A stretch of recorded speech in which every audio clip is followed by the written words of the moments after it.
So that should be all of the housekeeping rules. And so let's kick off with an update real quick from the mosquito control grant. Miss Sarah, maybe? Yes. So we received 64 grant applications. The majority of those came from local health departments. We did have a few cities and villages also apply for it. We were really happy with this batch of applications as we were reviewing them. We, at least in Jeff's time here, he had mentioned that this has probably been the strongest batch of them so far. So fortunately, we did get an increased amount of funding this year, $1 million. So we're out. We did receive slightly over that in applications. So we are wrapping up our decisions on that this week. And then it will probably be a few weeks after that, at least until those announcements are made. But there's some really great projects in there looking at, getting source reduction, getting scrap tires cleaned up, passing out dunks or larvicides to people to get those things cleaned up, a lot of funding for seasonal staff and interns, and a lot of partnerships too with different areas. So, we're really excited for how that's progressing, and we'll hopefully be having an announcement with our awardees soon here, sometime in the next couple of weeks or months. Cool. So, but yeah, they're really strong applications, and and I hope it's really going to help make a dent in scrap tire issues as well across the state, because you all know how big of a headache those can be. Thank you, Sarah. And now Jeff is going to talk about the big box store and the MRF data. Yeah, I'm just going to go over this real quick. So, of course, we're doing our annual commercial survey. So it's currently underway. So we've reached out to a number of the larger MRFs that serve several counties and several of the larger retailers around the state that have a presence throughout the state. So we'll continue collecting data through March and should have that available for districts to put in their ADRs, which I believe they're actually open now. So you can actually start working on those if you're so inclined. As I mentioned, we've contacted a lot of different companies, but we're always looking to expand the companies that we survey in the big box store commercial survey. So if you have any ideas for companies we're missing or have any contacts, we're happy to reach out to them. Even if you don't have a contact, we can try to track somebody down. If you know someone who might have a presence in your district and other districts throughout the state, we're happy to kind of do what we can to get that information. As you know, reporting recycling data is voluntary, so they don't have to report, but hopefully we can encourage them to get that information so we can get a better picture of recycling happening throughout the state. So we look forward to having that kind of wrapped up toward the beginning of April. But if you need anything, have any ideas, feel free to reach out to any of us. Fantastic. It's so exciting that we're getting some of that on the way. As Jeff did say, our ADR had a slight delay, but it is now open. We want to make sure that it was open for today so we could tell everybody. The deadline for that is June 1st, as always. Next is Carl. I think Carl is on there. Maybe. Yep. There's I'm Carl. here. Carl is our outreach coordinator for our unit. Yes, I'm in a newly formed position at the Communications Outreach and Training Coordinator for the division. I'm, among other things, I'm the liaison between the couple of different trade associations, CDAO, NWRA, Ohio Organics Council.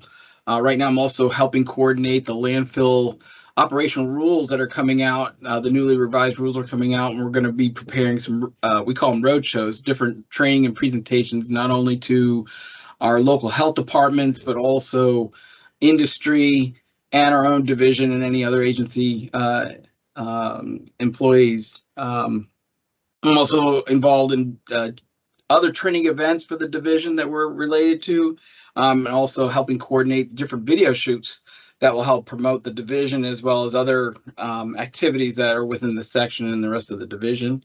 And right now we're also gearing up to have what we call the Inspector Training Academy. That's several individuals from health departments, local air authorities, and agency staff will teach folks how to conduct inspections from cradle to grave. So that's among the few things that I've been involved with. Cool. Thanks, Lizzie. Yeah. Michelle, do you want to go next? Sure. Hi, everyone. I'm Michelle Mountjoy. I'm the rules coordinator in the division, and we have a couple of quick rule updates that I wanted to share with you. First of all, as Carl mentioned, the 2719 rules, that's the MSW landfill operational rules, those are going to go effective in June 15th. So the current rule is in Ohio Administrative Code 3745-27-19. The new rules, so what we did is we took the existing rule, broke it up, made it a little bit more manageable into chunks that we're hopefully going to be easier to digest and easier to locate what you're looking for in the rule. So those are in now Ohio Administrative Code 3745-535. So it's chapter 535. And our vision is we'll eventually migrate all of those landfill rules into chapter 535, but Rule 19 was first. So we've got the 600 series for Rule 19, plus we've got a construction rule in there as well, and some definitions. Let's see, transfer facility rules, those were reviewed also for their 5-year review, and they were heard at JCAR on Monday. And if you forgot, that's the Joint Committee on Agency Rule Review. So that is almost the last step in the process before we can adopt the revisions. We'll be final filing those rules soon, and we'll be establishing an effective date probably in the early spring. Another opportunity the division might take advantage of to do some training is on these transfer facility rules, but we're still discussing that internally on what we need to accomplish there. Rules that are further back in the process that still have lots of opportunity for engagement are the composting rules. Those rules are up for their 5-year review, and we had an early stakeholder outreach conclude last month. So we are going to be now drafting some small revisions to the existing program. And the last one I think I'll bring up for today is, let's see, I was thinking maybe we do have the CCR rules. I don't know how many of the work groups solid waste management district work groups are interested in coal combustion residuals, but we do have an effort going to adopt that program from US EPA. So we're kicking off that process as well. But I think I'll stop there, Lindsay. If anyone ever wants to talk rules, they can find me. That's for sure. And you're the right person for that. You've inspired me a little bit more even. What? That's awesome. Yeah, you've inspired me. I thought it was all drag and boring, but nope, you actually add life to it. So it's fun to learn from you, and thanks for joining us Sure. on today's meeting. So with that, as she did say, we are working on the CCR, moving that package. There's some efforts with that. And I've also, with the Swiffer, we have some great updates for the Swiffer grant. The Ohio EPA's QAP, which is our Quality Assurance Project Plan, has been approved from the US EPA, which allows us to move to the next phase. We are finishing up the RFP process to get that posted. So if you happen to have any contractors that are specialized that you've worked with in waste characterization studies, stakeholder outreach groups, as well as document planning, eventually we'll have the organics management plan. Make sure that if you want to shoot me an email with those contacts, that would be helpful to make sure that we're getting the reach that we need. But hopefully the RFP will be going out in the next month. So it's exciting that we're making some progress, and hopefully we'll have a contractor out in the summer to be doing the waste characterization study and then kicking off with the stakeholder outreach groups. So there's that. I want to tell you all how amazing you are, switching gears. The responses that you guys have been willing to read my email is amazing, and thank you. We asked in the kickoff of this, there was a couple of homework assignments that we wanted to prep you with. The first being the HHW event flyer. I sent that out. You can also find that in the link on our website. But thanks for taking a quick look at that at your district and sending me those corrections. We do ask that each of the solid waste districts to take a look at that and get us some contact information or updated information. Respond, yes, it's correct, or nope, I need these corrections made. We'd like those back by next Friday, the 15th.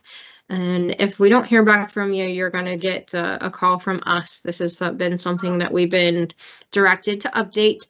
So please just take a quick, brief look at that. It's much quicker for you guys to say, this is what I have, this is those things, than us having to go hunt for that information. The second piece, I'll let the next group kind of talk about, but thanks for those who have take the extra second to open the survey link and to look at that. And I would like to mention that if you have any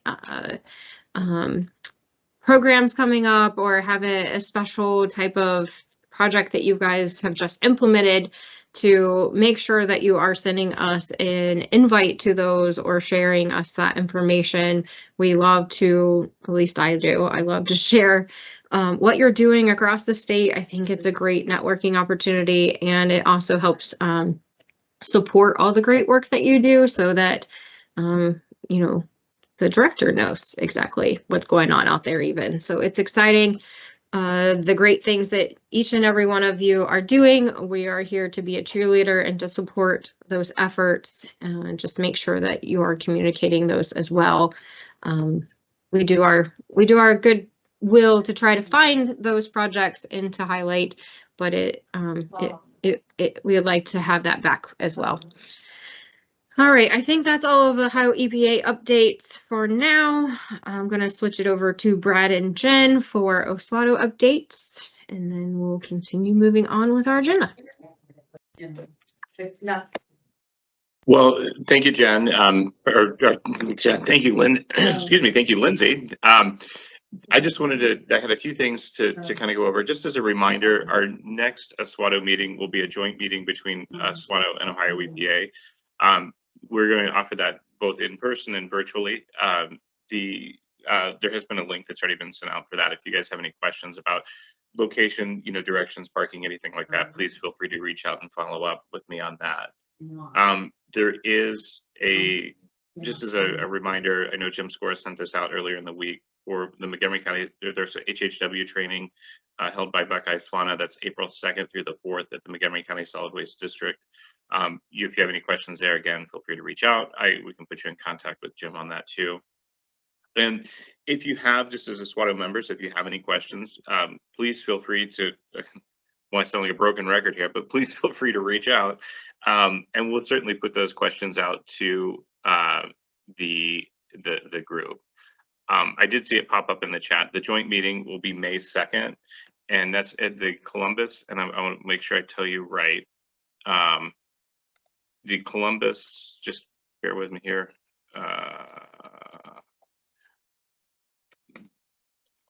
It's going to be at the Columbus State Community College Delaware campus, which is located at 5100 Cornerstone Drive, Delaware, Ohio. There was an invite that was sent out for that. If you guys didn't receive that, please let me know, and I'll make sure that you get that as well too. Thank you, Sheila. With that, as far as any updates, I mean, forgive me here, do we open for questions, or do we just move to the next? Well, Jen, maybe I should do this. Jen, do you have anything that you wanted to add? As always, you've covered everything as much as it needed to be covered. So you're saying I belabored the point. Thank you. All right. I am always unimportant. There you go. Thanks. No, not at all. It's everybody works together, keeps everybody on track. It's a wonderful thing. Lindsay, you said it best when you talked about networking. I thought, well, this is a tremendous opportunity for all of the solid waste districts to have the opportunity to be together. You know, and I understand travel concerns and things like that too. So that's why that virtual option is offered as well. I will point out there are 2 separate links to that. So Ohio EPA will have the first link that's going to be available because they too are going to offer this in person and virtually. At that point, you'll have to log out, and then you'll need to log back into the meeting link that I sent you as well. So with that, Lindsay, do we want to move to the next piece here, or? Yes, we can move on to the next piece. You know, Is our joint survey. I should probably, because I don't have the agenda up there. So we probably should tell them what the next piece is. Yeah, no, it's the Joint Solid Waste Management Oswego Survey. I'll just take, I'm going to throw a few comments in here, and then, you know, if you want to, Lindsay, please feel free to jump in there and throw something out in there too. But there were, and Sarah, I saw you just shared the link. If you want to share your screen and share that if you're able, or I can try to share my screen here real quick. Let's see if I can choose when to have entire screen. Results. Now say it. Sorry, do people want to see the survey or the results? Oh, well, I got had it. I had the results up. Are you able to see that? Perfect. Yep. So actually, I appreciate everybody's efforts on this. There were 26 responses. It took an average of 14 minutes to complete. It is still an active survey, and we can share that link with you as well too. I don't want to necessarily take the time to go through each one of these. The link was provided to everybody, and we'll share that again through the chat, and we'll also share that again in an email thereafter for the districts. But just as an opportunity for you to go through and kind of review some of the responses that were in here. Let me stop sharing here, sorry. Does anybody else, I mean, as far as Ohio EPA, did you want to offer any insight as far as next steps or anything with this? Yeah, I can chime in. So yeah, thank you again, everyone, for filling it out. I did put the link to the survey in the chat there, so feel free to tune me out right now and go ahead and fill that out if you haven't already. This is just really helpful information for us to have. And I realized the result summary link that I shared, when I had tested it out, I didn't have that many results. I didn't realize that it doesn't show you every single response. But I do want to share those out with everyone because I think there's some really helpful information in there. So at the end of this week, after we kind of officially close the survey today, I'll make sure that everyone receives like a detailed response sheet, and I'll just edit the summary to include all those results. There's a big Excel sheet that has a ton of data. It's not super readable, but I can share that out as well. But just to make sure everyone gets some, I did want to share briefly. Too many screens. Can you all see that? Yeah. Yeah, and sorry, I wanted to say some of these areas are super helpful for us. Maybe it seems obvious to you, but especially for me being newer to the solid waste planning team here at EPA, it really helped me to kind of look through some of these things about like, what's your single greatest challenge as a solid waste management district? I mean, for most of you, this is probably preaching to the choir, but like I know this comment about serving all the audiences that you're charged to serve within a county. I know I start to think about like, okay, we have to be really, really comprehensive and make sure we're including everyone, but I don't always think about how difficult that makes it for you all at the local level. So even if it's something that seems super obvious, you know, please enlighten us. I know Lindsay knows all these things, but it's helpful for us all to see as well. And yeah, information about what like projects you're looking to do or what you need help with, that's super helpful as we're, you know, exploring these different funding opportunities we have and stuff. It's a lot easier to have stats about this many districts are looking at this kind of thing instead of like, oh, well, what should we do? You know, we're trying to get your input early on instead of, you know, just throwing money at projects that people no one want. So, but yes, we'll send out these detailed responses. But we wanted to thank you again for filling this out. We appreciate it. And just as we Right. said when we kicked off the survey, the launch of the survey, the joint survey at the SWATO meeting, you're not bound to the if you have ideas in there or a vision to put this program into place in the next 5 years, you're not bound to that. We're not going to be hunting or looking for those in the next plan. So this is just foundational information to get where we're at and kind of the vision of where we're all moving towards in the future. Go ahead, Brad. I was just saying, John, I do see your hand, but the only thing I wanted to add to that was that it for the benefit being then for the solid waste districts is once we have this comprehensive report that's out, is we're kind of able to learn a little bit about our neighbors too, as far as some of their best practices. What can we do as the Miami County Solid Waste Management District to improve our HHW program? Hopefully we can take this opportunity to kind of learn from one another. With that, I mean, unless you have anything else to add, I'd like to recognize John for the question. Yes, please. Thank you. Just real quick, and I apologize for this stupid request, but if we have not submitted data to you, could you let us know whether we did or didn't? Because I think I've turned this over and we've been running in 50 different directions here. So I just want to make sure that Montgomery County's participated. I think we did, but I can't remember. So if you could just let us know, but I don't want to know on the call, just fire me an email. Nope, you're good. You're not the only one that's asked that question, so don't feel that like that's a dumb question. Okay. So, but we do thank you for your willingness to complete it if you have not. So thanks. Great. Yeah, just let me know. Thank you. Yep. Sure Will will. do, Jen. Thanks. Any other questions about this? Cool. Go ahead, Brad. No, I was just going to say thank you all again for your participation. We'll leave this open and live, and if your solid waste management district is able, or your authority is able to participate in this, please continue to do so. Thanks again. Alrighty. The next piece that we've been working on, we've been charged to kind of come up with or draft, I guess, a battery handout, informational handout.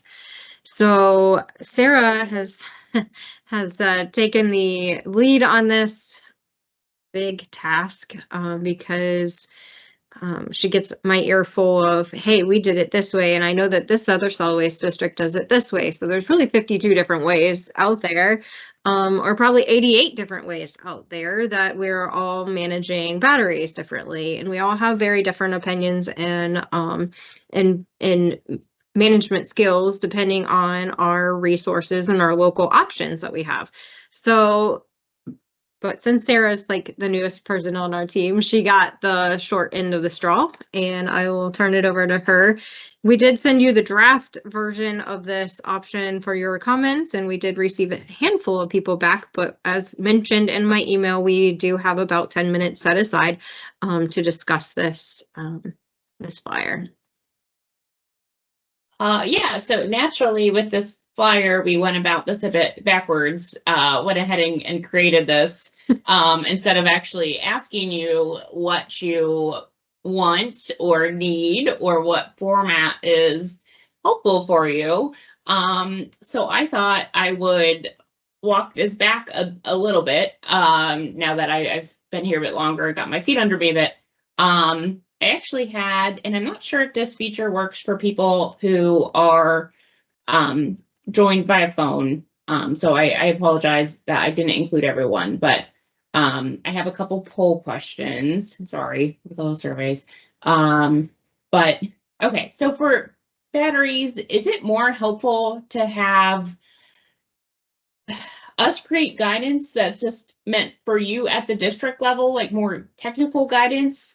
Or do you want something that is ready to pass out to the public? I know some of you have time to create really great outreach materials about these specific materials, but then other people don't. So if y'all don't mind letting us know first, like, would you rather see You know, do you just want technical guidance meant just for you, or do you want something that's ready to like print and pass out to the public? And then as we're talking about printing and passing out to the public, that will be my next question, if that format's even still a relevant material. And are people able to vote in this? Okay. Are people seeing the poll? Oh yeah. Oh, okay. yeah. Yeah, we have Yeah. results. One thing I noticed is that you say that to tape the battery ends, specifically you are not to use duct tape because it has metal in it. So you need to Excellent. clarify that it's shipping tape, you know, that clear shipping tape, or electrical tape, and not duct tape. Thank you. That is extremely helpful. And also, we just experienced a motorcycle battery was dumped in one of our drop-offs in Rockbridge here in Hocking County, and it did catch the garbage truck or the recycling truck on fire. So if you want to use that as a kind of educational reason why you shouldn't throw them in your recycling, might be a good local recent example, just FYI. No, that's super helpful to have like a real, I mean, you all know people care more about when things are actually happening in their backyard or to someone that they know. So I think having a live example of that's extremely helpful. Has anyone else know of very specific fires like this recently that have happened in their districts? And you can shoot me an email too if you don't want to, you know, air everything online or aren't able to like unmute or something. Okay, I'm going to show these results. How are the results showing? Does not look like it.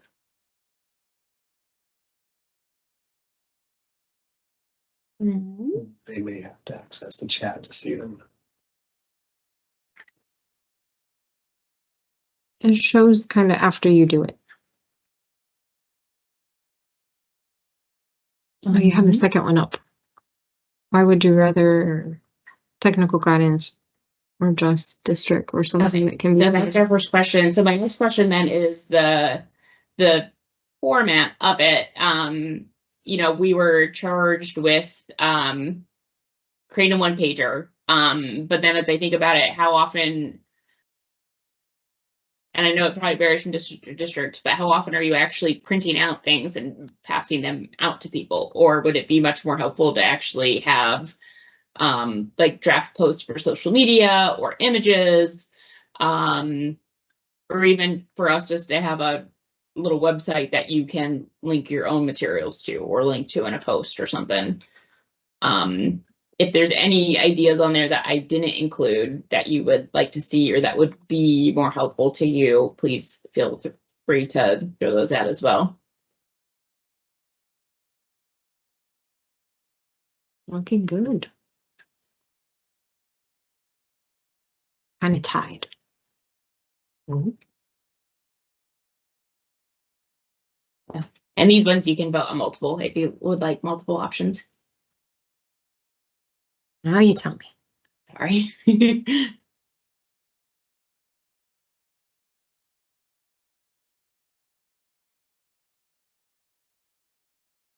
You have one more?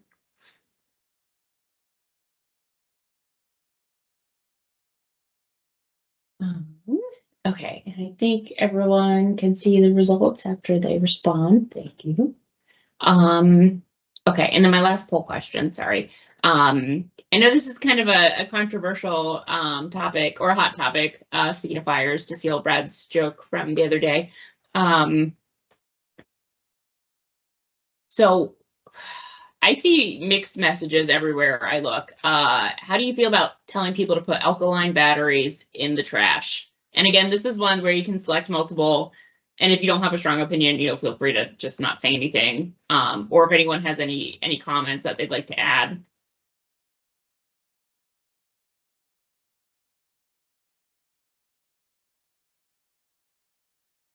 I know the state of Wisconsin just launched a video all about putting alkaline batteries, one-time alkaline batteries into the trash.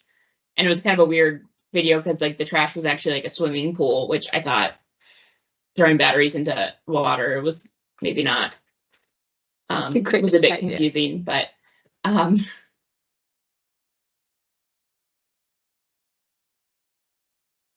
yeah, and again, this is where it got kind of difficult to make a document that would fit all of your districts super well. And again, why I asked even, maybe you just want technical guidance just for us to give to you and you can create unique guidance for your own areas.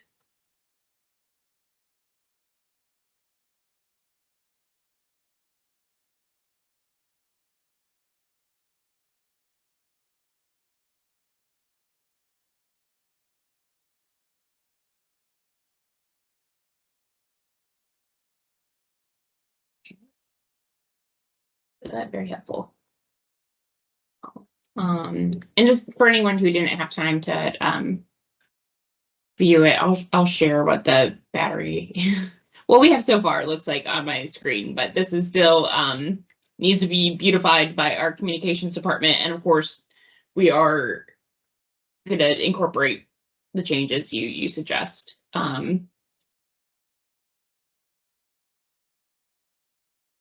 So yeah, currently it's a one pager that kind of talks about different options you might have in your area, a reminder about not putting them in recycling bins. We will get clarification on the tape not being duct tape. And then on the back, a lot of this information was taken from US EPA site, but just kind of your different options.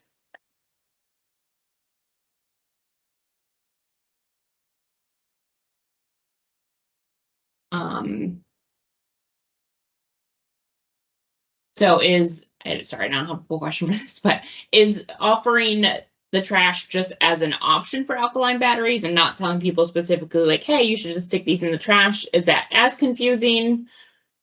Or if it's just like highlighted as an option, is it not as confusing as like specifically telling people like, hey, you need to put these kind of batteries in the garbage, but not these ones? Oh, I'm gonna hope that you know this. I'm sure you do. So I need to talk about composting rules. So there is such a thing as called an average daily, average daily something. Chet, It's the, you're on our call. I think we got him. Okay, sorry. Sorry, everyone. Go back to the chat. Did anybody have any comment on, is it too confusing? Oh, yeah, there's some good comments in the chat. Perfect. Bonnie says she spent over 5 minutes trying to explain the difference between an alkaline battery and a lithium battery to a resident this morning. Yes. That's very timely even. Batteries and light bulbs are confusing. So true. Public cannot determine between the battery types. It's kind of so true. Cool. Well, you all have my email as well as Sarah's email, and if you have any other specific comments on the flyer, please make sure to send them our way, as we will have a round of modifications. Again, there's a lot of it has to go through the beautification process as well, and then we'll take some of the consideration of the poll answers into consideration as well. Do you have anything else, Sarah? I think that's everything for now.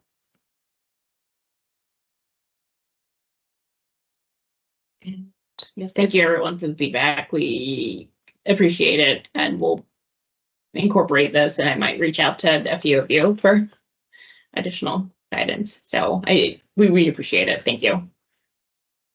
And if there's other, after this one goes through the process, if there's the next topic that you are really needing something more from us to build and send out to you, please send that those ideas and thoughts as well. Alrighty, we're moving on to the next thing, and I asked Sheila Davis to join us today. I'm so excited about Sheila being able to join us. A lot of the questions that I hear around the state are regarding a lot of the survey and how do we connect with our commercial industry sectors. What do we do with the multifamily housing? And you know what? I always go to the experts, and that is at our business recycling quarterly check-in meetings, which we're going to talk about in a minute. But one of the experts that are always on this call, besides Doreen, is Sheila. And so Sheila has a lot of things kind of going on in a variety of different, little areas and networks. So I have asked her to come on and talk a little bit about the commercial industrial sector recycling and waste reduction program. So Sheila, take it on. Thanks for having me. I'm going to share my screen here for my presentation. And I sent the presentation to, Yep. You guys will all get a copy of this as well. So that's good to know. Let me start it from the beginning. I think I got to get this correct one over to the right side. So I'm going to switch this and put this over here. Nope, I'm going to stop sharing for a second. I shared the wrong screen, so give me 1 second. Yeah.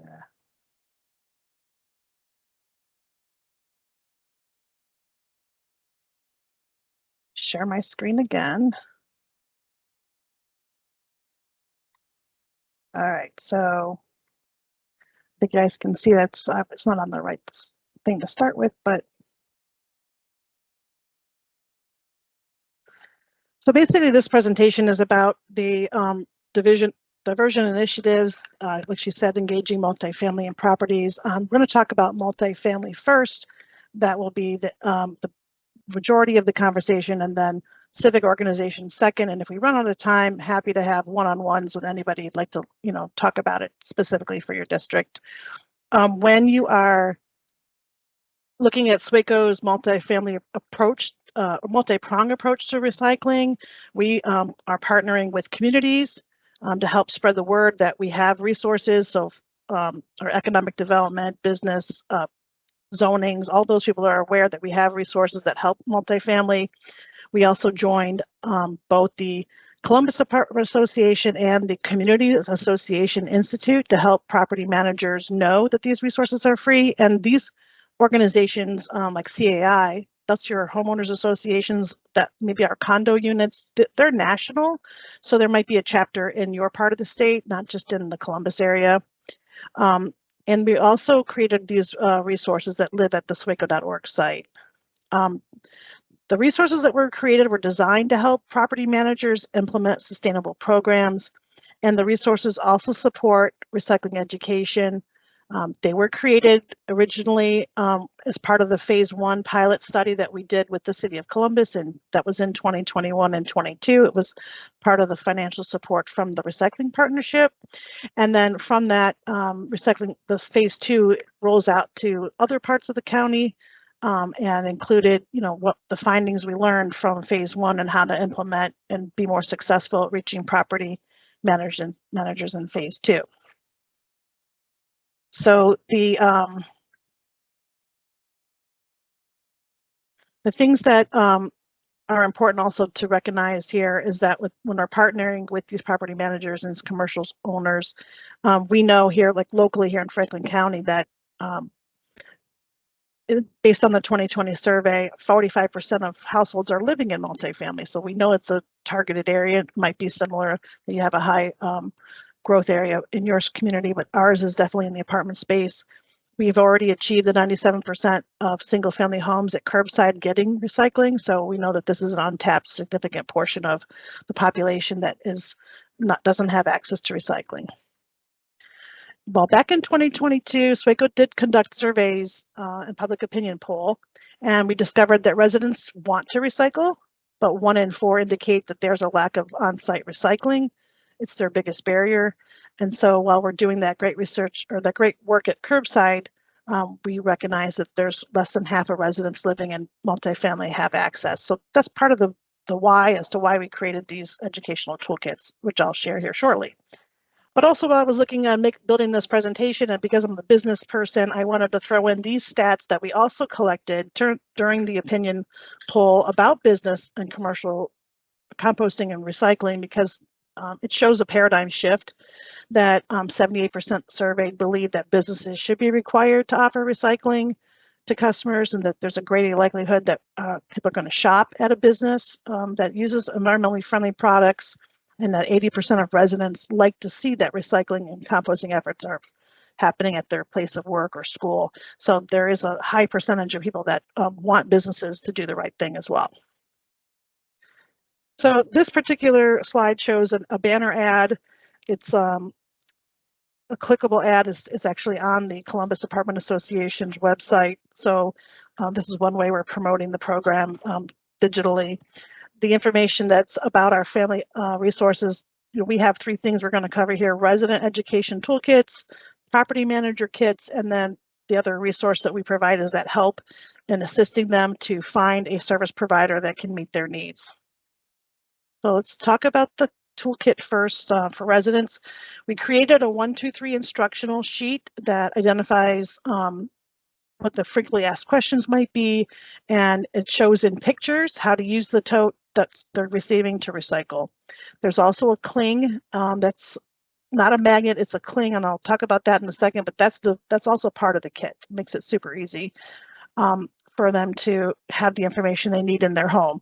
And then we also deploy these kits within 7 business days of having the recycling dumpster. So we're in connection with the property. They let us know that when their containers are being delivered, we deploy the kits. We're not dropping them off at the leasing office. We're putting them on every resident's door. This way that they don't have to problem solve manpower or how they're going to get them out. We do all that for them within 7 days of the recycling starting. And just a little bit more about the cling, that wipeable tote and the cling that we switched from using a magnet to a cling because a cling can attach to any surface, whether that's inside of a cabinet door, it could actually attach to the bag itself or a container. It just is more versatile than just a magnet. That was the reason we switched to the cling. In this particular example, it says Columbus resident from phase 1, but these clings are generic. They're not printed with like the property manager's name or place. It's just very generic. The property manager toolkit are items that are designed to help launch the program and just take the worry out of resident education, because a lot of property managers shared, their residents don't know what to do. They're going to contaminate. It's going to be a headache for maintenance. So we're trying to create, we did create these tools to ease their mind and provides the education that they need. So these are loaned to the property. Like we take them out, they stay there 30 days, and then we go back and retrieve them.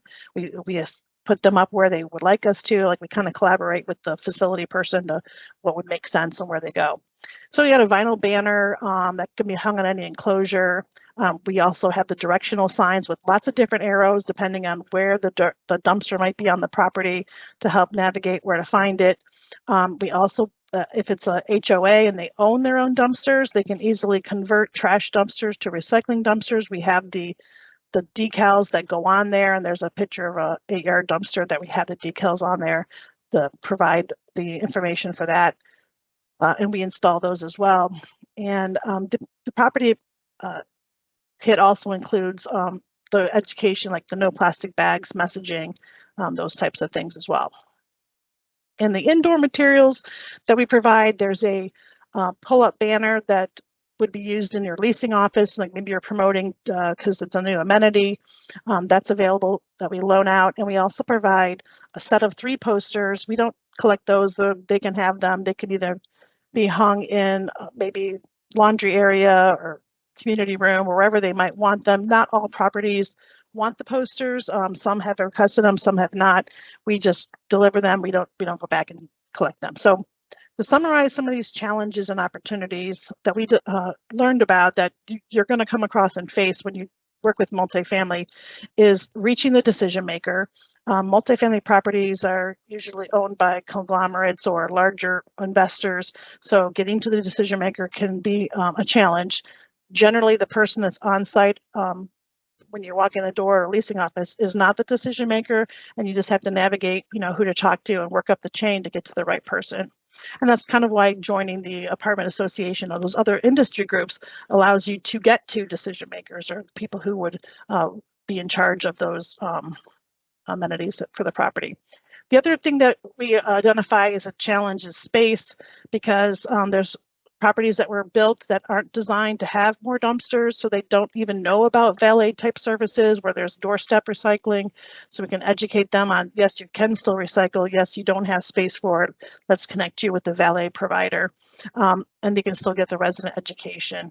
And then again, like that concern that my residents aren't going to know what to do and it's going to be a headache.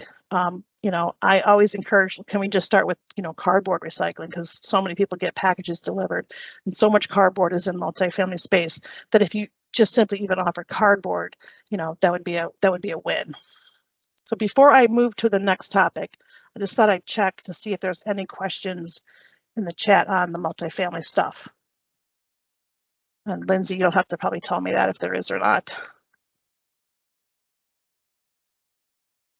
We have one question. What is the material substrate for the cling?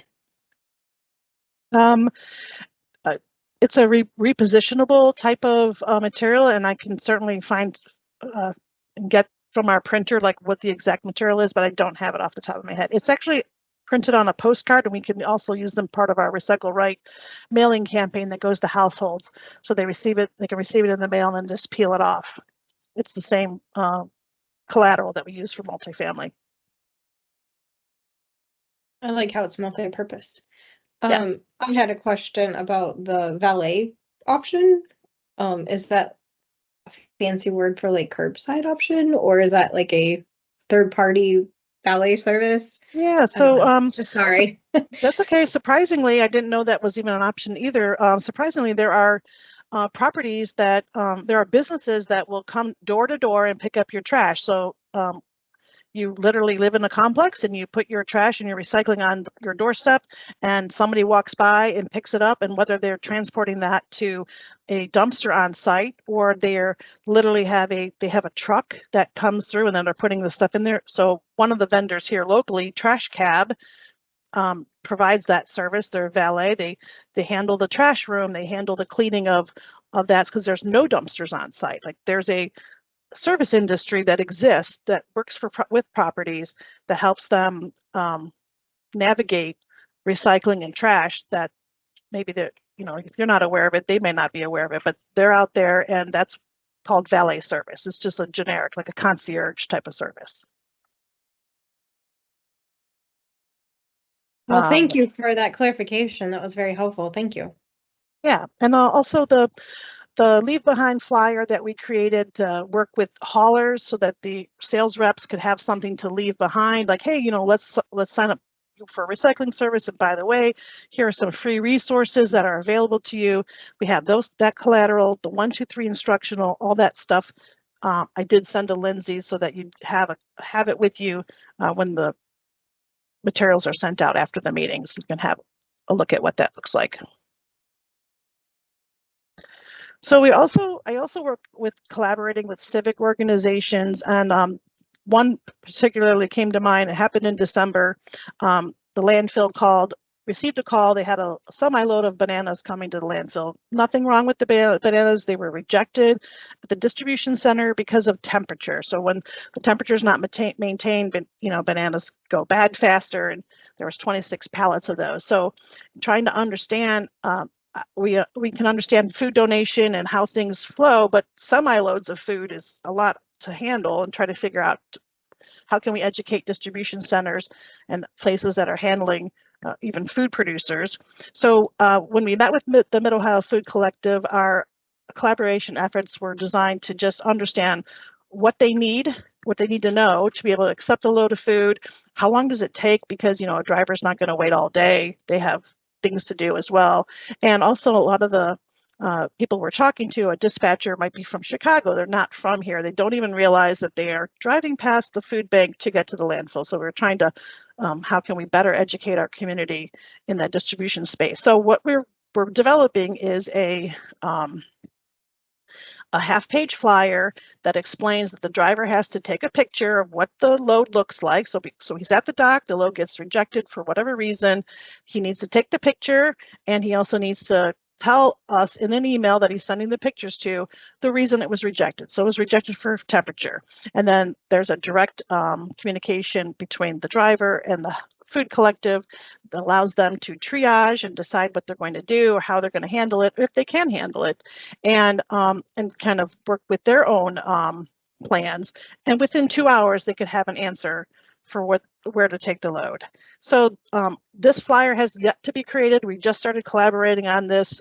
This happened in December when the bananas came in, and we're trying to figure out how can we best educate. And the idea being that these half-page documents could be easily handed to the truck driver, saying, hey, I'm sorry, your load's rejected. Here are your other steps. Here are other things that you could do. It doesn't mean that they're going to take the food. There could be a reason that they wouldn't, but that way there would be some education that they would understand what their options were, and it's not just the landfill, like there are other options. We had people that wanted to get their pallets back, or they wanted to somehow, we don't offer that service at the landfill, and I have been told by these dispatchers that they've literally driven to another state so that they could unload the food. So it's not a distance thing. Sometimes it's all about the logistics and what they're trying to accomplish. So we're trying to create documents and education for them to make their best choice without, driving that far for help. The other thing that about collaborating with civic and industry organizations and as a business programs person is to really have to make your presence known. And here at SWACO, I do that several different ways. You just have to build access to you and your resources. So you just don't know where your return on investment is going to come. But if you put time into this and engage with your civic organizations or sustainability groups, you're going to bring awareness to the resources that you offer, and that will lead to my famous saying that people lead to people who lead to the right people. So that always comes true. I had a call from someone who lives in New Jersey and owns property in Columbus, who went to a convention in San Diego for multifamily properties, and he called to ask me about the resources. So having those connections for the person in San Diego who happened to be here in Columbus, like those connections happen. Just don't know where that return on investment is going to be. So I put some different logos on this slide because Sustainable Ohio is the organization that I regularly attend. I know some other people go regularly, even from the Ohio EPA, but if you can attend one of those meetings, you'll kind of better understand what the business needs are and how you might be a resource and plug in to help businesses that are in your county. Also, if you're not using LinkedIn, I really think you should support that and promote what your programs and resources are on LinkedIn. That's where the business community is talking. And then obviously we're attending chamber meetings, we're networking. I'm specifically involved in the Columbus Region Logistics Council because of the transportation and the warehouse industry that's here and the challenges that we have being this kind of a hub. There might be I know that Doreen from Cuyahoga County has joined and participated in manufacturing, magnet and things like that. So whatever's in your area, there's got to be something to plug into. And if it's big enough, there's likely also a sustainability committee. So on the CRLC, I'm actually running the sustainability committee. And in June, the Columbus Chamber is putting on an event, Supply Chain 360, embracing circular economies and sustainability. And the whole idea is to get that circularity conversation going in the logistics and transportation and warehousing space. So it's paying off. And then one other example of providing technical assistance, there's actually a case study on the SWACO.org site, and this is also a PDF that I included with my notes to be shared with the group. Technical assistance is basically being a problem solver, right? And so we had a third-party warehouse that was housing approximately 97 rolls of discontinued upholstery fabric. It was about 6,000 or 5,200 and some yards. It was a lot of fabric. So the owner of the fabric, which is Lovesac out of Connecticut, and they reached out to SWACO to help them to figure out how could they not landfill this fabric because they were told to get it out of the warehouse. So thanks to Mary from Hamilton County, she connected me with Sow Valley, and in talking with Sow Valley, which is a nonprofit, they were able to and willing to drive up and get some of this fabric. And so the picture here is showing that they sold this dead stock, the unused fabrics, they created products, they used it in their end of the year fundraiser, and it was a great win-win for diversion. So we created a case study about this so that businesses understand how connecting with SWACO, what the challenges are and what the results are. Like, it's worth your time to connect with your solid waste district so that you can navigate hard to solve problems. And lastly, I wanted to throw in here that, SWACO recently launched the Sign Maker tool. It's free. It's at recycleright.org. It's an easy to use tool.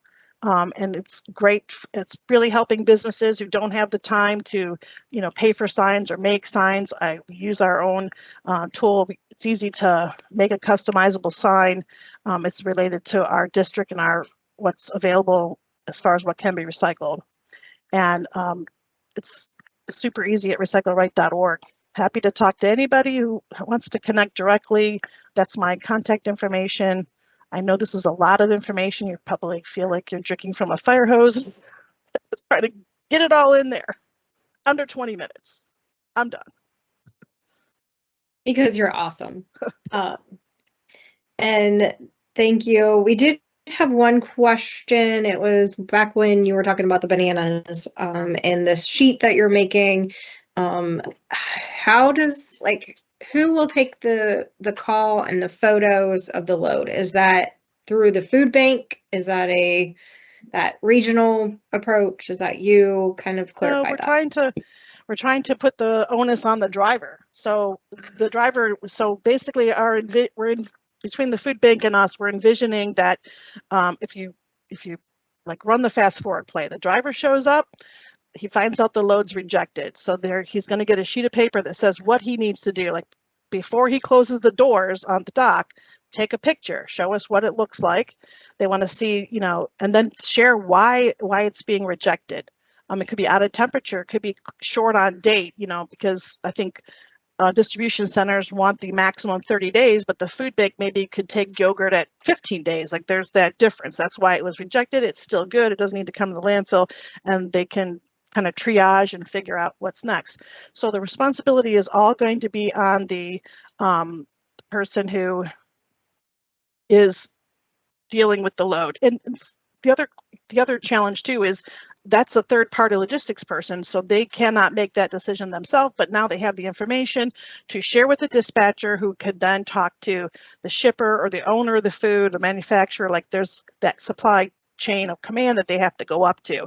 So it's always going to be 2 to 3 hours before the driver knows where they're going to take that load, because they're just going to follow directions. But at least we're giving them something that they can start with, so they can call up and say, hey, this load's rejected, and here's what is available in Franklin County. We got the landfill, we got the food bank, and here's the email address, and here's the pictures, and then that whole conversation can start. Fantastic. Well, I hope that everyone is as inspired as I am to kind of think outside of our box and really, it's just taking these bigger concepts and breaking them down into smaller pieces. And thanks, Sheila, for all of the amazing work that you guys are doing and leading the way in Central Ohio on a lot of these sustainability committees, not only for your own organization, but others across through your network. So thank you. And I hope everyone was inspired enough that in addition to that, we have Doreen, who kind of leads these informal business recycling quarterly check-in meetings. So I asked Doreen to come and do a pitch to hopefully increase the awareness about this network. And a lot of these ideas are shared there. And this is how, again, this is another outreach effort that we kind of take this information and we kind of help build across the state on our side and assist you. So Doreen, take it away. I just want to make sure that you could hear me, because sometimes I have trouble with the microphone. Good? Yes, you're good. Okay, great. Great. So before the pandemic, I knew that there was an education specialist meeting for the educators from the solid waste districts across the state of Ohio. And I thought it would be a good idea to get the business recycling specialists together to talk to each other as well and share ideas and let us, let each other know what we're doing, answer questions, give suggestions. So I started a business recycling check-in call. Now I realize that not every district has a business recycling specialist, and a number of districts, the individuals are wearing multiple hats. So I totally understand that. After a number of calls for a year, we decided to do these calls quarterly, where we talk about, each of us gets a chance to talk about what we're doing in our district, ask questions of each other, make suggestions, and help each other to, with things that we have that maybe either we're struggling with or, give ideas. So for example, Sheila has the Business Recycling Champion program, and there's Dayton Regional Green, I think it's 51, help me on this one, 513 Green. So anyway, I wanted to start a program, and Mary Kroppenbaker and Sheila Davis were kind enough to work with me and give me lots of information, and our district came up with the Business Resource Champion program. So just an example of how, working with the other districts, we're able to help each other. And Sheila and I frequently email each other and connect each other with different people, which we, think could be helpful within our own districts. So I think these calls have been very valuable. If you are in a district and you would like to join, but you haven't gotten an invitation to any before, my email, it's on our website, cuyahogarecycles.org, but I'll type it in the chat too. It's dschreiber@cuyahogacounty.us. The meetings are an hour long. They're quarterly. Right now, our meetings I have scheduled for this year to try to get ahead of things are April 9th, June 18th, September 25th, and December 4th. So if you could pop in, you don't have to stay the whole time. Some people do, some people don't. We'd love to have you. So I'm going to go ahead and put my email in the chat. And recently, I think I did get a few people asking to join, and I hope they got their invitations. So are there any questions that anybody has?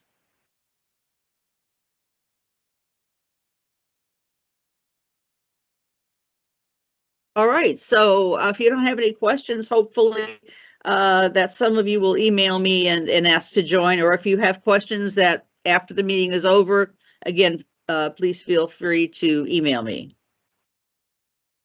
And Thank you.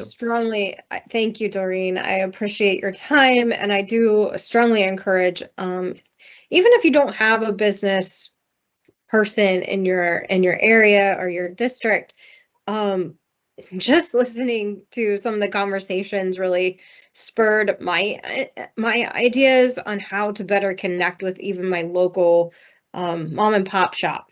It was really, I was totally out of the water, not even in the same ballpark as the other ones on the call, but literally the ideas of how to better connect with those small mom and pop shops was even worth my time joining. So hopefully you'll email Doreen and get the link and get connected into that. Again, thank you for thank you. Plug that. Thank you, Lindsay. And we even, there are some times where we talk about sometimes a few other things besides businesses. Like we had a whole section on these surveys and talked about ReTrack and how people are doing their surveys and how to get more people to respond to surveys. I happen to work with Jessica Finos in our office, our assistant director. So I do help try to gather more businesses to answer the surveys. So please feel free to, to join, and hope to see some of you on our next call. Thank you. And again, that date was April 9th. So there you go. All right. Mary, I know we're ahead of schedule a little bit, but that gives you a little bit extra time. Next, we have Mary, who is going to, I have had awesome relationship with Mary on another board, and I've asked her to join us today to kind of talk about partnerships in the sustainability world. How do we, sustainability is the big buzzword around. It's been a buzzword, but it's becoming more prominent across our vocabulary. Mary is the zero waste manager at The Ohio State University, and she does a lot of efforts there. And then how does she do some of those sustainability big projects and then tie that into local partnerships with the solid waste districts and beyond? So Mary, take it away.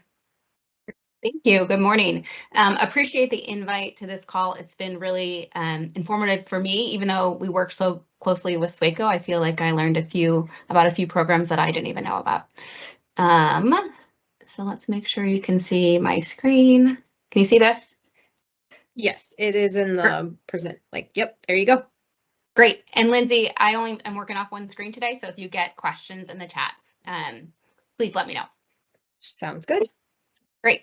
So I'm Mary Lecieski. I serve as the Zero Waste Manager at The Ohio State University. I work in the facilities space, so I'm in facilities operations and development.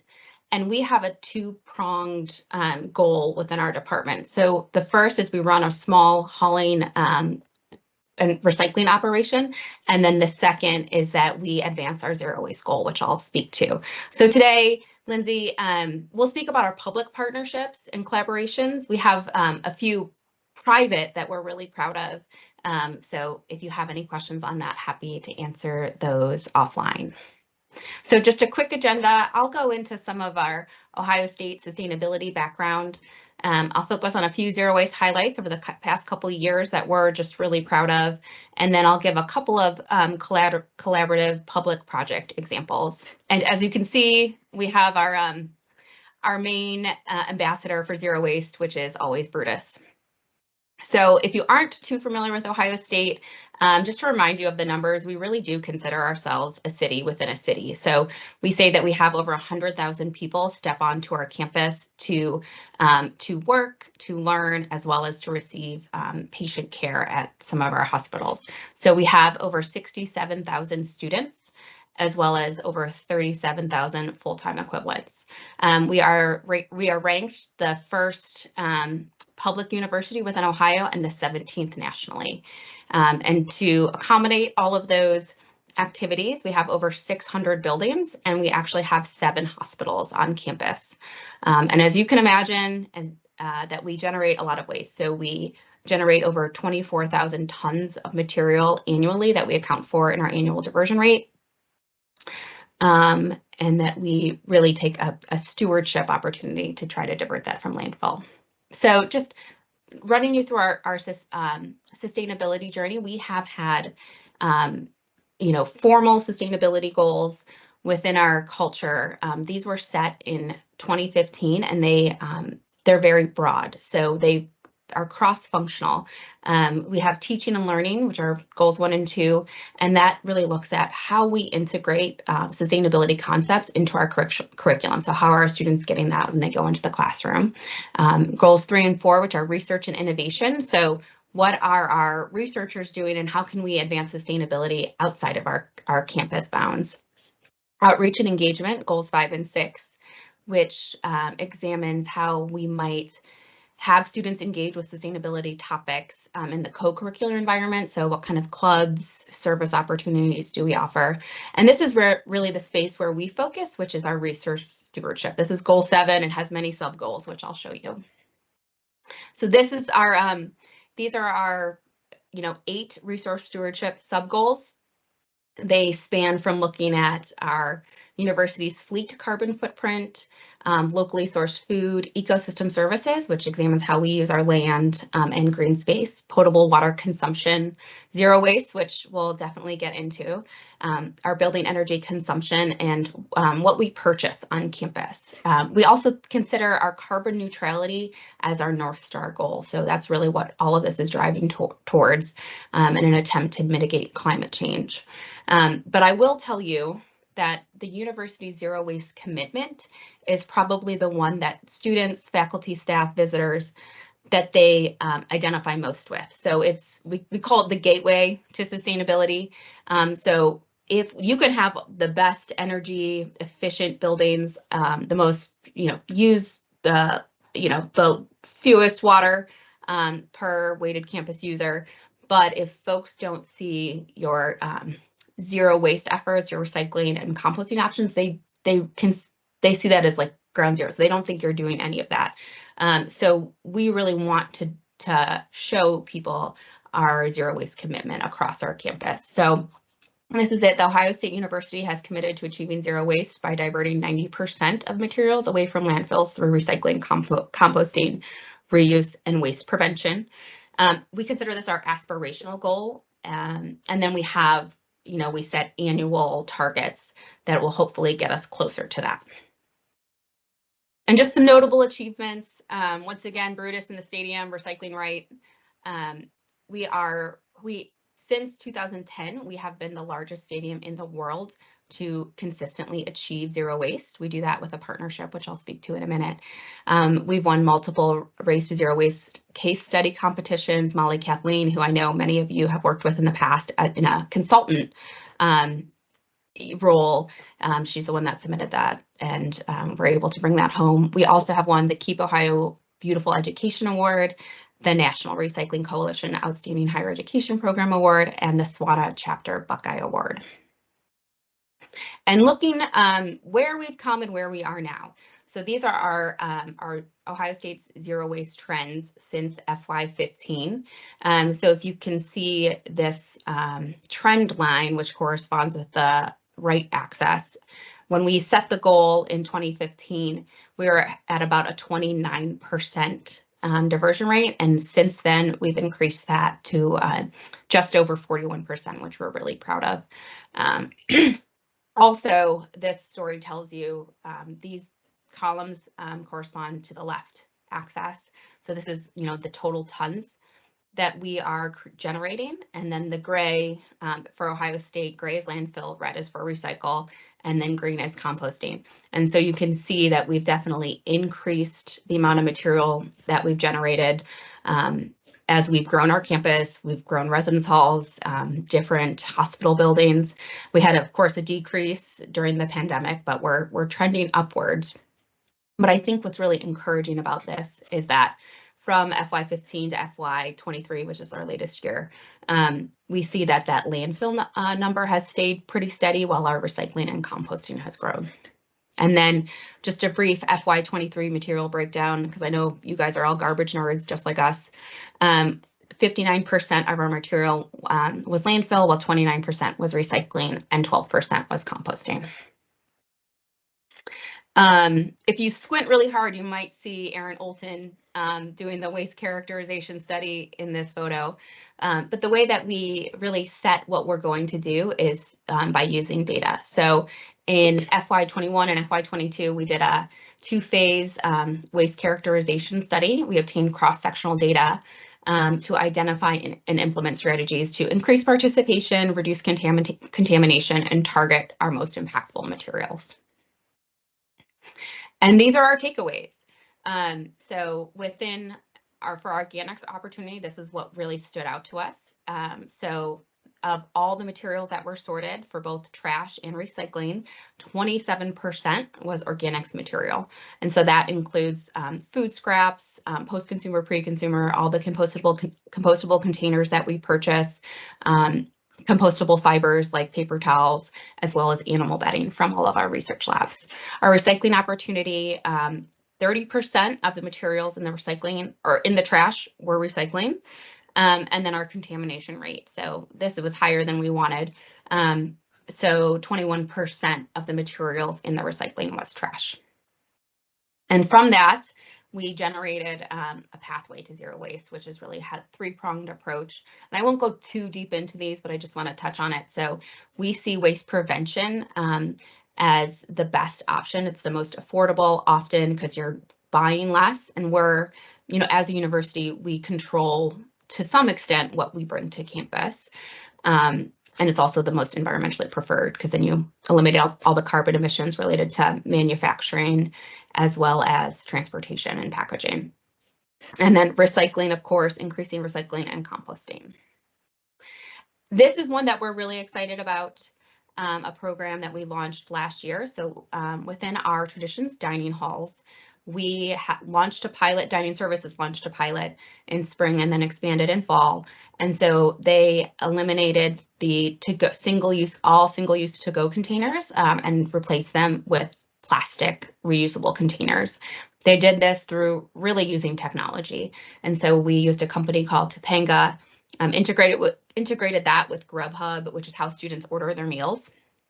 And so far, just within 1 year and still kind of the pilot year, we have $42,000 in packaging cost savings. We've nearly avoided 20,000 pounds of waste and also 200,000 single-use items prevented from coming on campus. We've also looked at our waste prevention by eliminating paper towels across campus. We did, about 10 waste audits where paper towels accounted for 13% of our university's solid waste, which we thought was too much.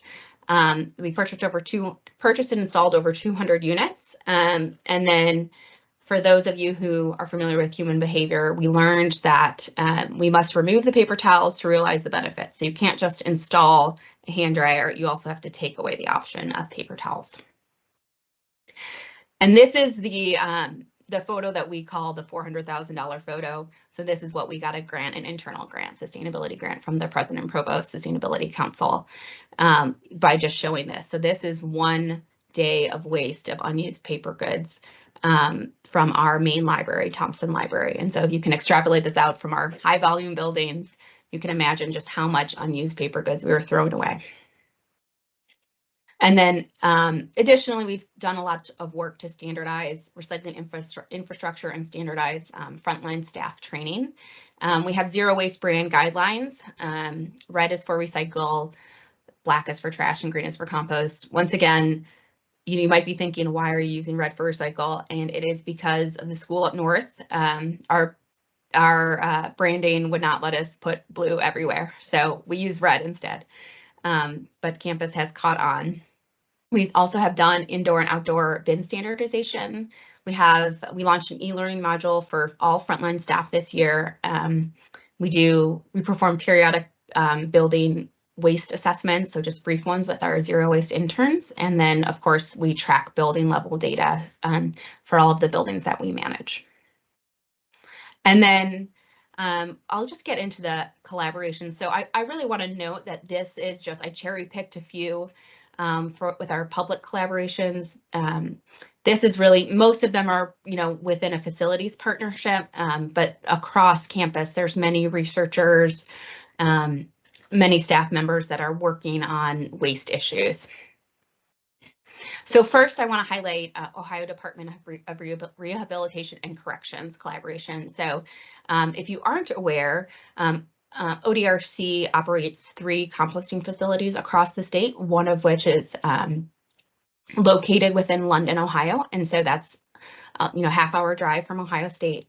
And there currently is no Class 2 composting facility within Franklin County. So this is really our best option for sending our composting, and especially post-consumer composting. So as a little bit of a history, we have got a leadership directive in FY23 to expand composting everywhere. So even though we had 39 locations where we were doing back of house composting, the students didn't see it, and so they didn't feel like they could participate. So then we expanded to over 120 buildings.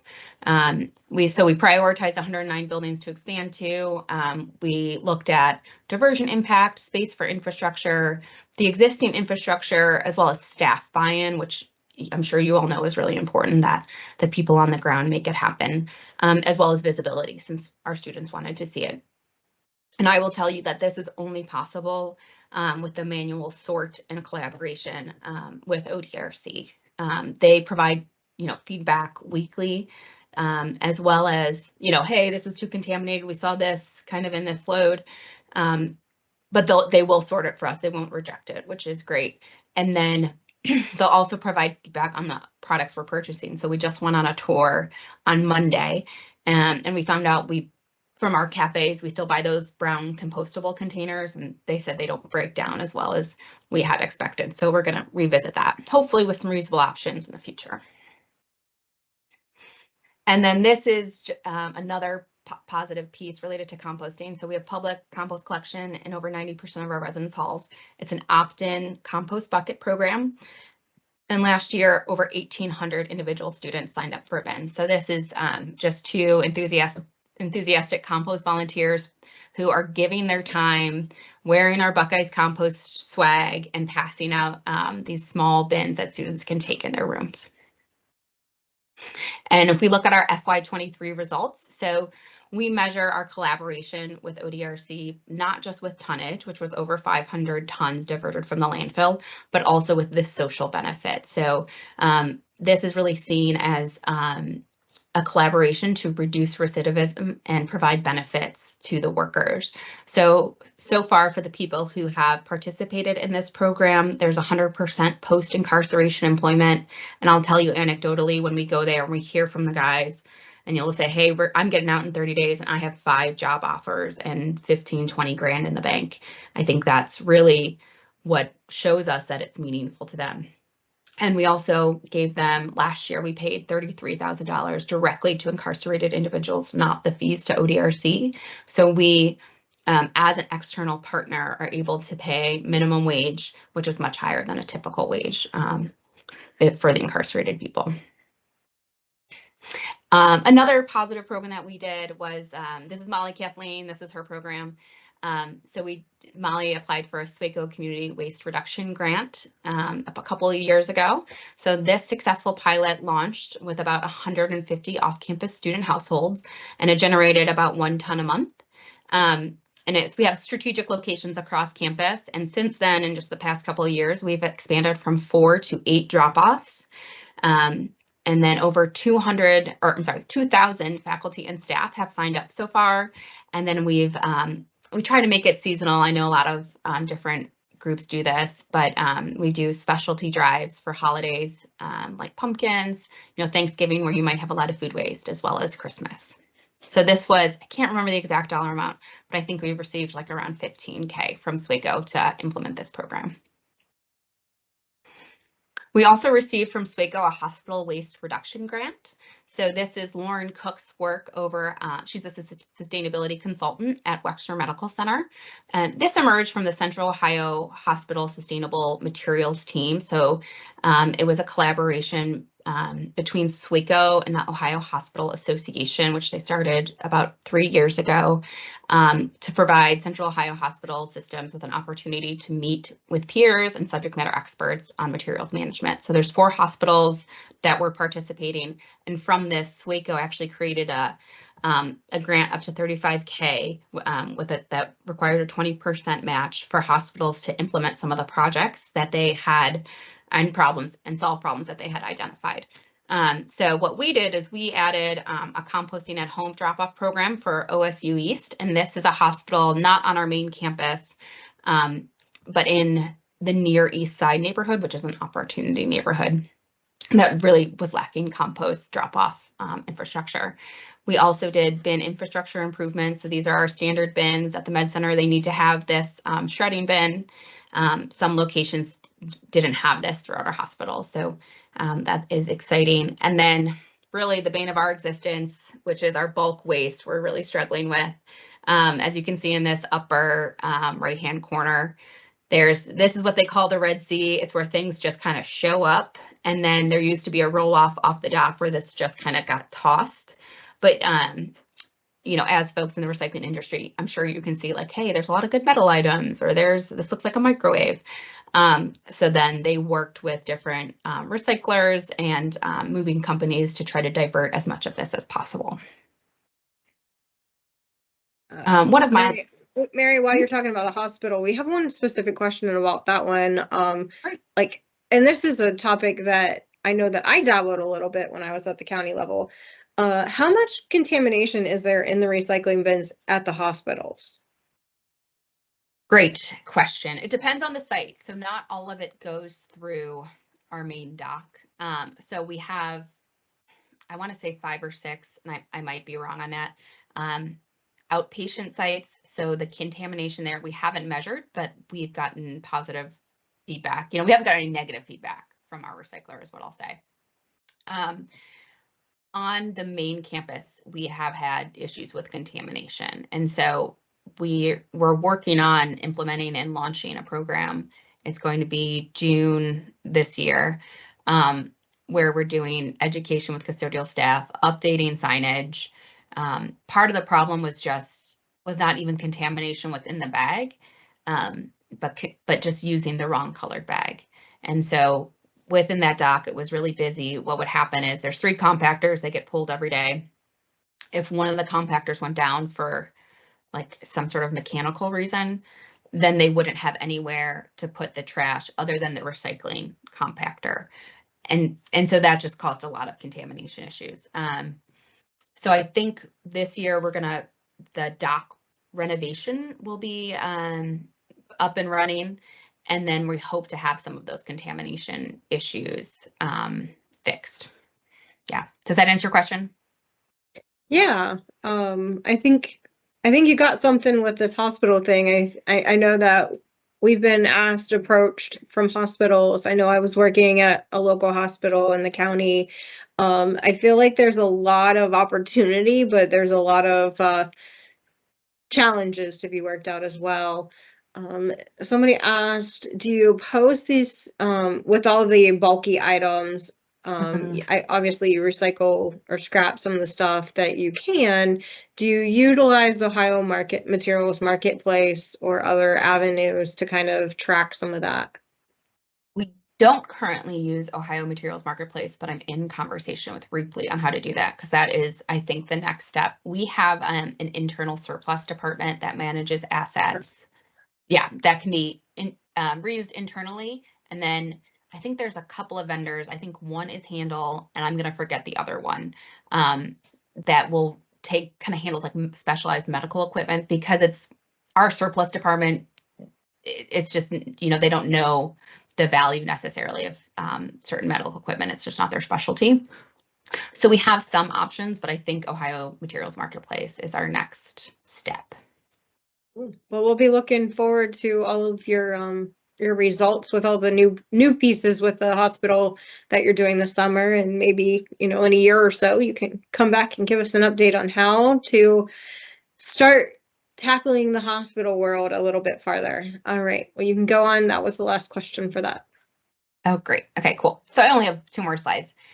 Just another project that I wanted to highlight. This is kind of out of scope for us, because our leadership sees our scope as on campus. But we, over the past year, have worked with SWACO and the city of Columbus to address kind of the multifamily recycling opportunities within our off-campus student neighborhood. So it's a dense neighborhood. It's highlighted in yellow. You can see the shoe there, but this is where most of our students live. It has a high number of off-campus students. We often get students really passionate about recycling and composting. So on campus, there's lots of access, and then they go off campus and they find that they don't have curbside access in some of their locations. They've actually worked with undergraduate student government to work with a third-party hauler to provide like 5-gallon bucket composting pickup. And our undergraduate student government was subsidizing, a certain number of households, not super significant, maybe 100, 200.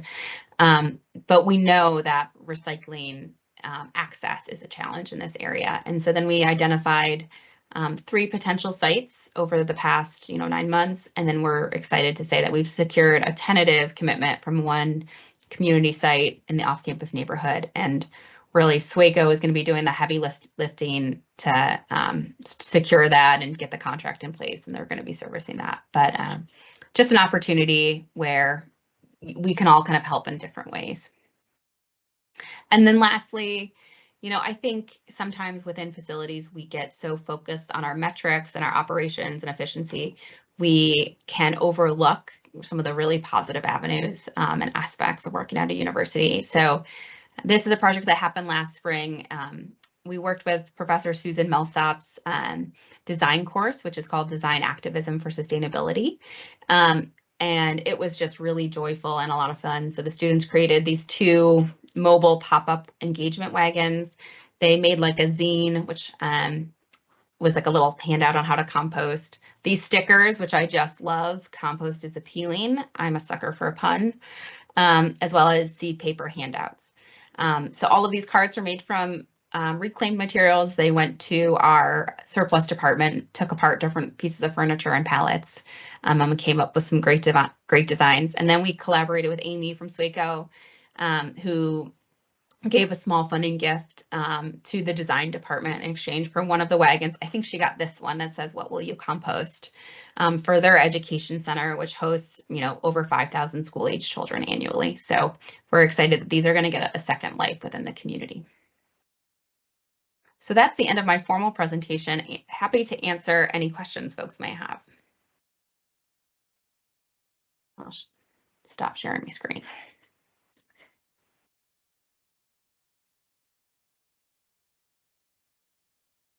Oh, thank you. I guess just thinking outside the box when you showed the area for the off-campus living part, I was like, yeah, that makes 100 bazillion%. I mean, we always kind of, and I think I think what hit home is that I focus a lot on my, villages and some of those because that's where the high density piece is. And that's where we're in a lot of the atmosphere, but we also need to think about that bigger picture, the surrounding area. And we're in conversation right now with the state plan update of looking at access and looking at that extra yellow area, and just looking at it in a different vision can really, maybe shed some light on how to look past our own little circle or our boundaries and kind of expand that thought process out in partnership with others. So thanks for sharing that. I don't know, it just kind of hit me with a whole different thought process, but the work that you guys are doing there is fantastic. And thank you for taking the time today to share with this, and keep up the amazing work that you do in your little mini city. Our little mini city. All right. Thank you guys so much. Appreciate it. Thanks. We'll be talking soon. So I think I don't see any other questions on there. Let's see, April, it is a little early for you, but it is your time if you want to come on. Sure. Yep, I'm here. Hi, Yay. Hi, everybody. Let me share. Can I share? Oh, here we go. You should be able to. I have new Teams, and I swear things are in a different place now. So here we go. When it works. When it works, yes. I'm like, why did we need a new Teams? Teams was enough. Okay, it's loading. Let me know, Lindsay, when that gets up. Oh, it's up. Okay, awesome. So good morning, everybody. I'm just going to do a quick update. This meeting came at a great time because we just made our grant award announcements yesterday. So I think a lot of you probably got an email from Marie yesterday. So just to reiterate, I think we talked last time we met about how many applications we received for the grant round. So this year we received 177, just under that 10 million. We were kind of hoping we would break that 10 million, but we didn't, but got really close. So I think that's a recent record for us. So this is what we ended up awarding. So of that 177, we awarded 159 and just under 7.6 million. So 159 people got some happy news from us yesterday. A handful got some not so great news. If anybody on the call was one of those not so great newses and wanted some more information on why, we'll be happy to go through the application, offer some suggestions on how to better improve next time. But like I said, I know we made a lot of people happy yesterday. So, and we are happy to be partnering with so many entities again this year, and super excited about the 2024 applications. I think it was either in the middle of the night or in the shower this morning, I was like, ooh, I should add a slide about the timeline, and then I completely forgot. So April 1st is the start date this time. So all the grants will start April 1st. Marie and Carrie are going to be working on getting grant agreements out in the next week or so. Those will come through as an email through our OneSpan software. So expect those for all of you that got awards in the next week or two. And then you should have, in the email, there was a link to a webinar. We're doing our mandatory grant manager meeting on March 21st. If you didn't get that email and don't have a link to that, just let me or Marie know, and we will send you the invite to that. It's just for people that got the grant, so I don't want to post it in the chat here, but if you need that link, just reach out and let me know, and we can get that to you. And then again, we'll start again October 7th, I think is the first Monday in 2024. So the next grant round starts October 2nd or 7th. So that is my timeline. I want to bring up our Encouraging Environmental Excellence Awards. So we are taking applications for that program through April 30th. So again, there's 3 different types for that. We've got the Encouraging Environmental Excellence kind of original or classic, which is for businesses, nonprofits, colleges and universities, and other organizations that are going above environmental compliance and really doing some exceptional environmental stewardship activities. And then we have it for communities. Our solid waste management districts could apply as a community for an Encouraging Environmental Excellence Award. And I know most of you are doing some amazing things, so would love to see some applications there. And then our Encouraging Environmental Excellence in Education is for K through 12 public and private schools. So if you do some outreach with the schools in the areas and know of some really neat things that they're doing, please encourage them to apply. For all of these, if you have questions, if you're not sure if you may apply, if what you're doing is eligible, or even the kinds of things we're looking for, my team is happy to walk you through that. We will do a draft application review as well. So it's online like the grant program. You can go and fill everything out and then send us a PDF to review, and we'll give feedback on that. So we'd love to see lots of applications. Last year we awarded 48 entities, which was a record for us. So now, of course, we want to do even more. So please help share the word on that. And then finally, the recycling directory. A lot of you probably got an email from us asking you to update your recycling directory listing. We're really trying to get this up to date. We haven't done this in years. A lot of the listings are out of date. I know a lot of you are actively updating your listings, but some of them hadn't been updated in a while. So it's a form. The email was a link to the form. It kind of looks like that. If you have a minute to update that, we would love to get that information and make sure that this recycling directory is really the most up-to-date resource for people that come across it. So just asking for help there, and let me know if you have any questions on that, or if you didn't get an email. I know that I think the team was sending it to sometimes sending it to just like a general email box because we weren't sure who might handle this. So if you're on here and you are in charge of updating this and didn't get a contact from us, let me know, and we can send you this form so that we can get that updated. And I think that's all I got. Again, this is the team and all of us. Happy to be here, and let me know if you have any questions.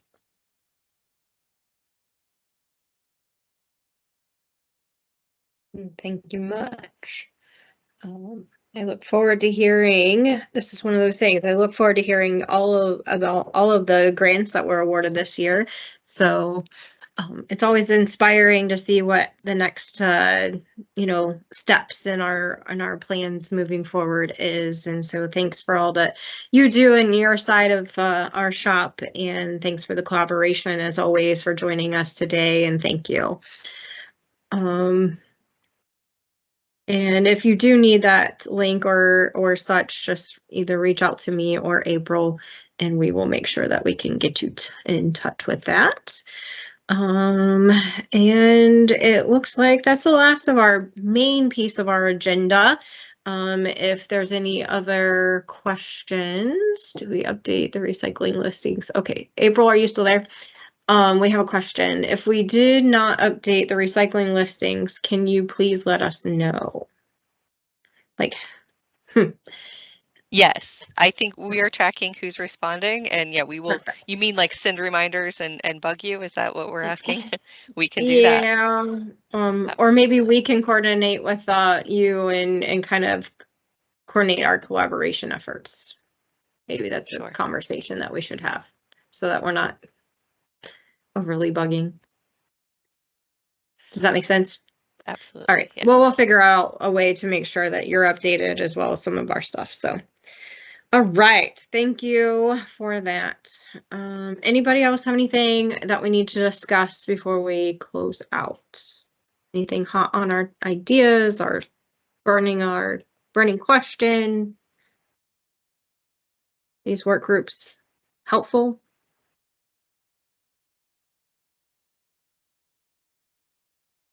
I didn't even get a thumbs up on that.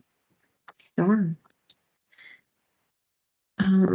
ADRs are. Yeah. Good. Thank you, Bonnie. I appreciate it. All right. Yes, very helpful. Thank you. Thank you.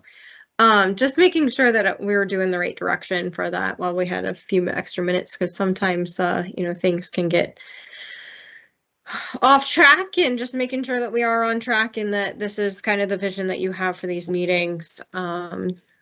So there's that. So before we close out, again, last call, anybody have anything? All right, I have a laundry list of things. You guys, again, read your emails, and I'm so thankful for that. We have our MMAC meeting coming up on March 20th. If you're interested in learning more about the state plan, updates about what the MMAC is doing, we are planning to have a guest speaker from Michigan Planning Department there. Beth Biggins-Raymer is the Solid Waste District representative. So if you're not comfortable asking me about that part, you can always ask Beth. I know that she will definitely share what happens on that board, and you can get her any information things there. Brad and Jen sit on the plan update subcommittee. So make sure that you're having some communications with Brad and Jen as well. The door's wide open, so it is an exploration time of the thing. And so that is March 20th for the next MMAC meeting. And again, focus channel your energy towards what your visions are for the next state plan update towards Brad and Jen. We have the business recycling check-in meeting with Doreen, as mentioned, is April 9th. So make sure that's kind of on your circle. For the educators, that meeting will be May 8th. They're also held quarterly, and hopefully we'll be hearing from them at the next meeting.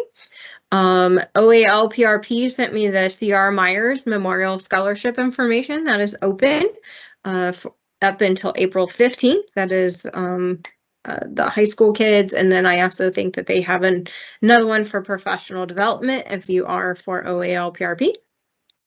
Another thing is that I'm surprised DEFA didn't mention this, or April didn't mention this, but they're doing a grant writing 101, 102 workshop, getting started in writing a successful grant proposal. It's probably more for the environmental education grant workshops, but it is another opportunity for you to kind of go and learn about some other grant opportunities that Ohio EPA offers, as well as learn and brush up on your skills on grant writing and some of those things. Our next workshop or work group meeting will be in person as well as a virtual option. Again, that date is May 2nd. You should have an invite with that, with the address, but that is at the Columbus Career, CC Technical College, Columbus State. And Delaware. I will definitely have all of that information in the link or in the follow-up information email with all the presentations. Ohio DEMWIM, our DEMWIM group, our planners, your assigned planners, always encourage you to have extra communication with us. Invite us to any upcoming, big events that you're having, any projects that you want us to be involved in. Again, share those thoughts and ideas and contact us. That is kind of, I've opened the door for that. Now, hopefully you all will help continue that door to be remaining open. If you have not had a chance to review the HHW document, make sure you look at it. If you do not respond voluntarily back with it is correct or it needs modified, we will be reaching out to you after the March 15th deadline for that. One last round call for the ADR or the Oswego Joint Survey. Again, that information is, you're not bound to anything. We're just looking for some, where we're at and where we're heading to. And then the last on my list is that we do have the ADR survey open. We're sorry for the brief delay on that, but we were able to get it open late yesterday. So that is open and ready for your insert, your data or for you to complete. And then that is due, the deadline for that is June 1st. That is a laundry list of things. Again, the follow-up email, as always, will be sent out. If you have ideas for these specific meetings, what other content are you looking to gain some additional information on? Send us those ideas. We do take your information seriously. And we thank you for your time today and for joining us. And we'll see you all in person, hopefully. Again, if it's not possible, please join us virtually at our next work group meeting in May. Thanks, everyone.